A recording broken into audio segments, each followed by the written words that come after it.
Le lendemain matin, dès notre réveil, nous allâmes déjeuner sur la terrasse extérieure. La chance était encore de notre côté et le temps était magnifique. Mais la fin de ces vacances approchait et le 9 juillet, nous allions regagner la Suisse. Certes, il nous restait encore à visiter au complet le village d'Orta, mais comme ce dernier se trouvait sur la route menant en Suisse, nous fîmes nos bagages et prîmes congé de l'hôtel Le Betule et de toute la famille Ferrari. Arrivés à Orta, les magasins de souvenirs furent l'attrait premier de nos voyageuses. Et comme ce village était incontestablement le plus touristique de la région, les souvenirs de tout genre ne manquèrent pas. C'est au XIIIe siècle que les frères San Giulio et San Giuliano, des missionnaires grecs, y ont amené le christianisme. Par la suite, de nombreuses guérisons miraculeuses ont eu lieu à Orta. Saint François d'Assise également y a séjourné. Et dans un autre domaine, c'est aussi à Orta qu'est né le père de Pinocchio, celui qui allait devenir son créateur. D'ailleurs, un magasin tout entier y est dédié. Aujourd'hui, dans ce tout petit village, mais non moins célèbre, un petit musée doté d'une station de radio rend honneur à Padre Pio. En effet, Radiomateur, grâce à Internet, diffuse et renseigne le monde entier sur ce personnage parmi les plus charismatiques de l'Église catholique. Incontestablement, Orta San Giulio est un village qui sort de l'ordinaire. Après avoir découvert toutes ces richesses et allégé nos porte-monnaies de quelques milliers de lire, nous nous rendîmes au Sacromonte. La montagne sacrée est la colline qui domine le village d'Orta. C'est à cet endroit qu'ont eu lieu au XIIIe siècle de miraculeuses guérisons. Aujourd'hui, une église et de nombreuses chapelles témoignent encore des faits historiques qui en ont fait sa réputation. Chaque année, le dimanche de Pâques, des centaines de voitures envahissent le village et tous ses alentours. Ces personnes viennent de tout le nord de l'Italie pour prier au Sacromonte. Une année où je participais à un camp d'entraînement avec les ACN, j'avais porté une attention toute particulière aux plaques d'immatriculation des voitures présentes. Elles provenaient de 18 provinces du nord de l'Italie. Parmi celles que je connaissais, certaines venaient de Novare, Bologne, de Pise, de Milan, de Gênes, de Turin et même de Venise. Comme quoi, il n'y a pas que des gondoles à Venise. Du haut de la montagne sacrée, la vue sur le lac est magnifique. Et l'atout principal, qui d'ailleurs fait la une des cartes postales et de toutes les photos représentant Orta, c'est sa célèbre île au centre du lac. Et pour nous également, elle allait être le clou de notre visite. Pour la bagatelle de 4000 lire par personne, qui représentait environ de 4 à 5 dollars canadiens de l'époque, le bateau allait nous conduire à l'île et par la suite venir nous y rechercher. Au sein de l'île, la basilique attachée au monastère renfermait dans son sous-sol le squelette de San Giulio. Et au cœur de la basilique, la décoration ainsi que tous les objets sacrés en or nous prouvaient une fois de plus que ces lieux étaient pour bien des gens un lieu saint et très respecté. C'est en début d'après-midi que nous prîmes la route pour regagner la Suisse. Avant d'affronter les Alpes, et pour revenir au pays avec l'une des richesses italiennes, nous nous arrêtâmes à Domodossola, dernière ville avant la frontière, pour y acheter 2 bouteilles de bon vin italien. Et ensuite, nous entamâmes l'ascension du col du Simplon, ce géant de 2005 mètres d'altitude. J'avais déjà eu l'occasion de gravir ce col près de 10 fois, sur les 2 versants. Pourtant, j'étais toujours impressionné, à la fois par l'immensité du paysage et le travail gigantesque accompli par l'homme pour bâtir les structures permettant d'atteindre le sommet. Il allait en être de même pour Jeannette et Marie-Laure. L'une, fascinée par cette nature qui n'avait absolument rien de semblable avec tout ce qu'elle avait déjà vu, et l'autre, enthousiasmée de pouvoir ainsi saisir des images que, peut-être jamais plus, elle ne reverrait. Si les jours précédents la nature était déshydratée et la chaleur intense, en arrivant au sommet du col du Simplon, l'air était frais et des bancs de neige étaient visibles sur certaines parois rocheuses.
Nous étions à nouveau sur sol suisse, et de nouvelles découvertes attendaient nos voyageuses.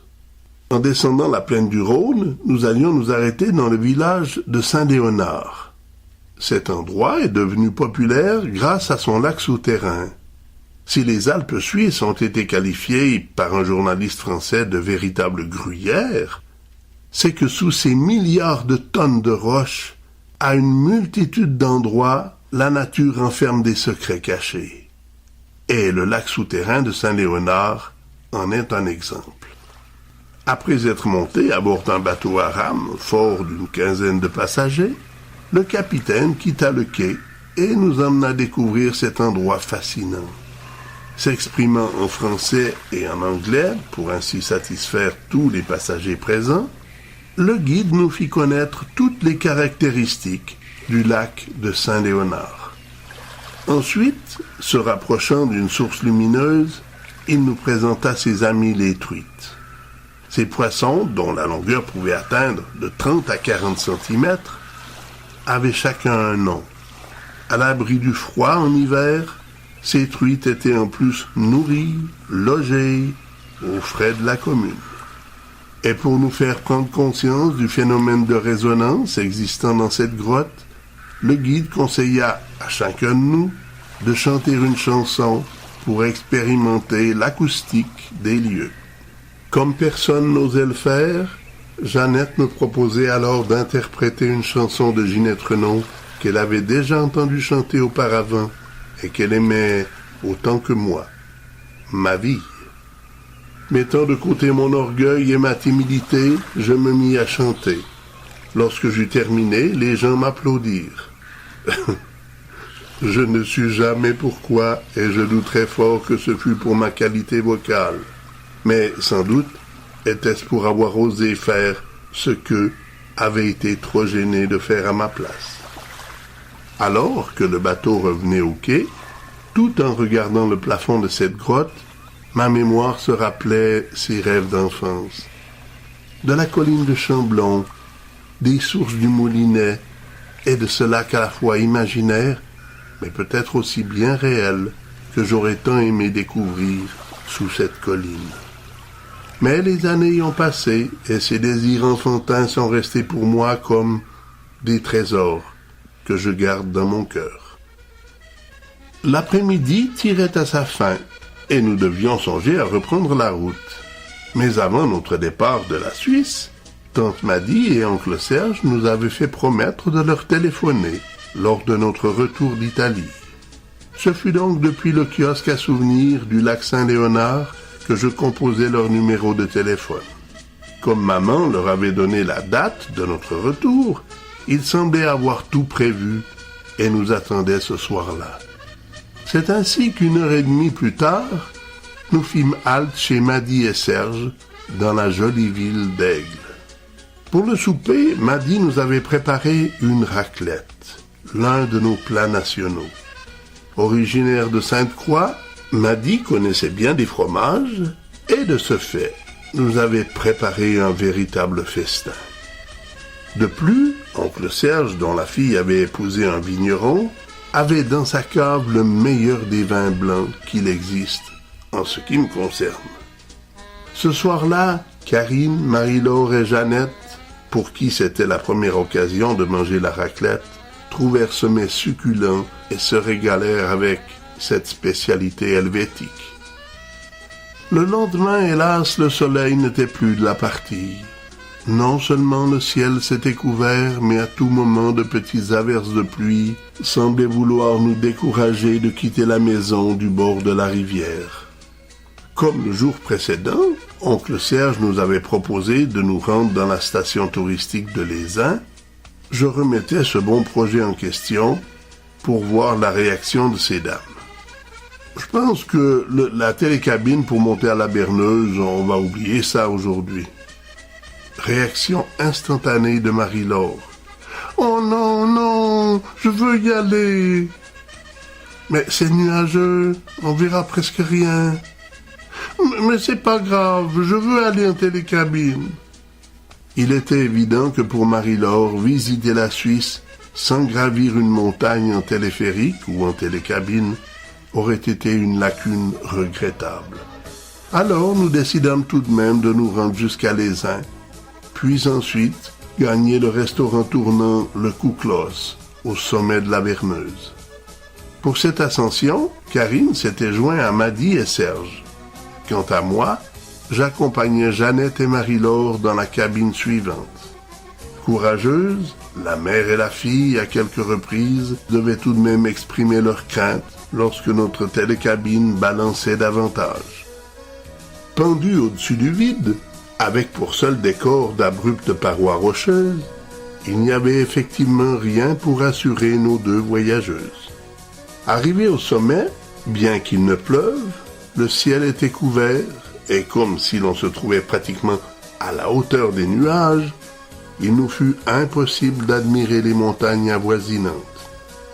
Comme il était temps de manger, nous nous dirigeâmes vers le restaurant. Celui-ci, bien que relativement modeste, possède tout de même l'atout particulier d'opérer une rotation sur lui-même. Cet avantage permet au client, durant son repas, d'admirer une vue constamment différente tout en restant assis à la même table. Au menu, ce jour-là, je choisissais l'un de mes plats préférés, un steak aux morilles. Et comme il est courant dans la plupart des restaurants suisses, la qualité de ce repas, qui je dois dire était relatif à son prix, était excellente. Des entrées jusqu'au dessert, nous nous régalâmes. Le repas terminé, je demandai la facture à la serveuse. Cette dernière me fit savoir que tout avait déjà été payé. À notre insu, quelques minutes auparavant, Maddy s'était absentée quelques instants et avait ainsi acquitté tous les montants des repas. Comme Jeannette et moi lui faisions part de notre malaise d'avoir ainsi dépensé un tel montant pour nous quatre, elle argumenta que ce geste de reconnaissance était nécessaire pour compenser tous les efforts que nous avions faits, Francine et moi, à leur intention lors de leur voyage au Canada en 1998. Bien entendu, Francine n'était pas là, mais leur conscience, elle, se sentait tout de même beaucoup mieux. Et je dois ajouter également qu'ils avaient déjà, auparavant, insisté pour nous payer l'ascension en télécabine. Autant dire que leur reconnaissance était désormais largement payée. De retour à Aigle quelques heures plus tard, Marie-Laure fut séduite par un véhicule assez particulier, la Smart. Cette voiture, produite par la maison Volkswagen, était un véhicule à 2 places extrêmement petit. En me plaçant sur son côté latéral et en tendant les bras, je démontrais la longueur exacte de cette voiture. 1 an plus tard, les premières Smart devaient arriver en Amérique. Vers la fin de l'après-midi, Maddy nous invita à nous rendre au château d'Aigle. Situé au milieu des vignes et à partir du domicile de la famille Burdet, il ne nous fallut pas plus de 10 minutes de marche pour nous retrouver dans cet édifice historique. Ce château moyenâgeux, de par sa situation, est très prisé des photographes. Sur beaucoup de calendriers ou de photos souvenirs de Suisse, cet édifice y est représenté. Mais en plus, cet après-midi-là, des activités allaient lui donner un cachet à la fois authentique, très original et des plus instructifs. À l'intérieur de ces murs, on allait soudain se retrouver à l'époque médiévale. À peine avions-nous passé la porte principale qu'un forgeron ferrait un cheval. En face de lui, un sculpteur était en train de creuser une pierre pour en faire une fontaine. Quelques mètres plus loin, d'autres personnes travaillaient le cuir pour en faire des fourreaux et de multiples accessoires.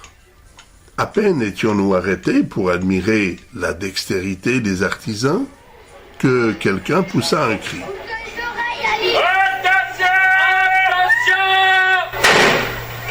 Un coup de canon retentissait.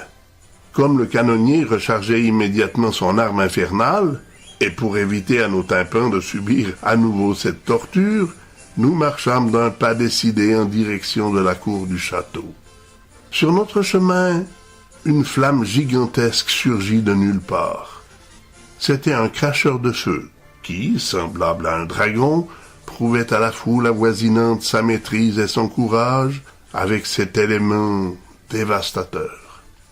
Dans la cour du château, alors qu'une habitante soupçonnée de sorcellerie était pendue à l'intérieur d'une cage métallique et réclamait de l'eau à boire, des chevaliers armés d'épées et de hallebardes bavardaient tout en la regardant. Tout paraissait si vrai que nous avions l'impression d'avoir changé de dimension et nous être soudain retrouvés au même endroit, mais 800 ans auparavant. À l'intérieur du même château, des femmes tissaient des étoffes avec une dextérité impressionnante, comme si elles avaient fait cela toute leur vie. Dans les sous-sols du château, comme nous étions au cœur d'une cité viticole, des pressoirs et des cuves géantes y étaient entreposées. Alors que nous nous apprêtions à quitter cet endroit de conte de fées, au contour du chemin, 2 troubadours jouaient une mélodie de leur époque, équipés d'un fifre et d'une cithare. Pour Jeannette et Marie-Laure, Ces 2 jours à Aigle furent l'un des atouts majeurs de leurs vacances. Grâce aux initiatives de Maddy et Serge, elles avaient découvert, en 2 jours seulement, une spécialité culinaire, une station de sport d'hiver, l'ivresse des hauteurs, ainsi qu'un voyage dans le temps. On pourrait ajouter que le grenier où nous avions passé la nuit aurait pu être classé 5 étoiles. En plus des lits confortables, nous avions à disposition le téléphone, une salle de bain avec douche et toilette, un home trainer pour faire du vélo sur place avant d'aller dormir, et une vue magnifique de la fenêtre sur la rivière, la montagne et les vignes. Et j'allais oublier le plus important, la gentillesse, la générosité et la chaleur humaine de nos hôtes.